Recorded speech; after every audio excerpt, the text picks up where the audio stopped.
Je suis bisexuel. À une certaine époque, il y a seulement quelques mois de ça, je rêvais même pas à dire cette phrase. Et pourtant, je m'en suis rendu compte il y a plusieurs années quand même. Et je l'ai refoulé pendant tout ce temps. Pourquoi? Parce que j'avais peur du regard des autres, que les gens me voient différemment, etc. Autrement dit, à cause des connards d'homophobes qui pullulent sur cette terre, parce que oui, il y en a toujours énormément, même à notre époque. Alors déjà, être homophobe, qu'est-ce que ça signifie? Bon, je pense que tout le monde le sait, c'est le fait de rejeter les homosexuels. Mais attardons-nous un peu sur l'étymologie de ce mot. Dans homophobe, il y a la terminaison phobe, qui vient du grec phobos, qui veut dire la peur, qui a donné l'homophobie en français par exemple, etc. Donc les homophobes auraient peur des homosexuels. Et en général, pourquoi on a peur de quelque chose? Parce qu'on ne le comprend pas. C'est pourquoi je vais essayer de vous expliquer tout ça. Alors il y a plusieurs sortes de personnes, il y a ceux qui disent l'homosexualité est contre nature et ceux qui disent chacun fait ce qu'il veut. Non. Et non, l'homosexualité n'est pas un choix, ça il faut vous le foutre dans la tête. Sinon il n'y aurait pas autant de suicides chez les jeunes qui se rendent compte qu'ils sont homosexuels.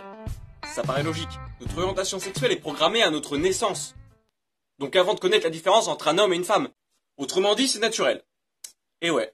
Ce que je dis, ça vient pas de moi, hein. C'est pas moi qui me suis créé une théorie sur l'homosexualité ou quoi, non, c'est scientifique, c'est prouvé par la science. Bon, je pourrais me lancer dans des explications, mais ça durerait beaucoup trop longtemps et il y en a qui font ça beaucoup mieux que moi. Je vous mets des liens en description et je vous invite grandement à aller voir ça, notamment la vidéo de Max Bird qui est excellente. Alors autre chose qu'on entend aussi énormément, c'est... Ah bah il y en a beaucoup plus maintenant quand même, hein. Comme je viens de vous l'expliquer, l'homosexualité est naturelle, donc il y en a toujours eu autant, partout, depuis toujours, pas que chez les humains d'ailleurs. Par contre, ce qui est probablement vrai, c'est qu'on voit de plus en plus d'homosexuels. Alors pourquoi on en voyait moins avant? Parce qu'avant il y avait quelque chose qui était très présent, très important dans la vie des gens et plus qu'ancré dans la culture. Et cette chose, ça s'appelle la religion. Alors moi, que vous soyez athée, chrétien, musulman, n'importe quoi, je m'en fous. Vous vivez comme vous voulez, vous croyez en ce que vous voulez, parce que ça, en revanche, ça c'est un choix et je respecte totalement ça. Mais si vous êtes croyant, vous devez aussi accepter et respecter que les autres personnes ne partagent pas forcément votre religion et que ce qui est vrai pour vous ne l'est pas forcément pour tout le monde.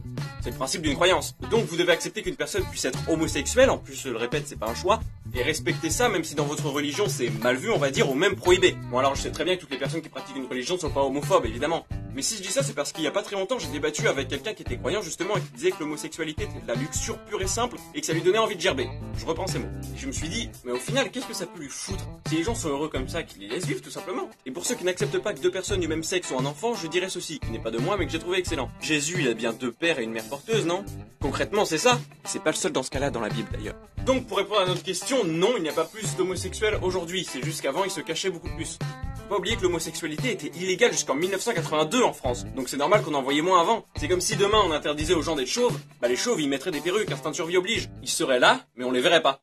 Voilà, je voulais faire cette vidéo parce que c'est un sujet qui me tient particulièrement à cœur et j'en ai marre de voir tous ces gens dire n'importe quoi et empêcher les autres d'être heureux. Que vous soyez homosexuel ou bisexuel, que vous soyez un garçon ou une fille, on s'en tape, ne refoulez pas ce que vous êtes. C'est comme ça, on peut rien y faire à part l'accepter. Et je vous promets que depuis que j'ai fait mon coming out, je me sens beaucoup mieux. Alors n'ayez pas peur de ce que vont penser les autres. Si vous perdez des proches à cause de ça, c'est qu'ils avaient rien à faire avec vous, qu'ils vous méritez pas, et accessoirement que ce sont des putains de connards de merde, et c'est ce genre de personnes qui mériteraient d'être en prison, et pas le contraire. Bon voilà, merci d'avoir regardé cette vidéo, c'était pas aussi drôle que d'habitude, mais bon, tant pis, c'est pas grave. Bisous sur vos fesses. Et je dis pas ça parce que je suis à moitié pédé, hein.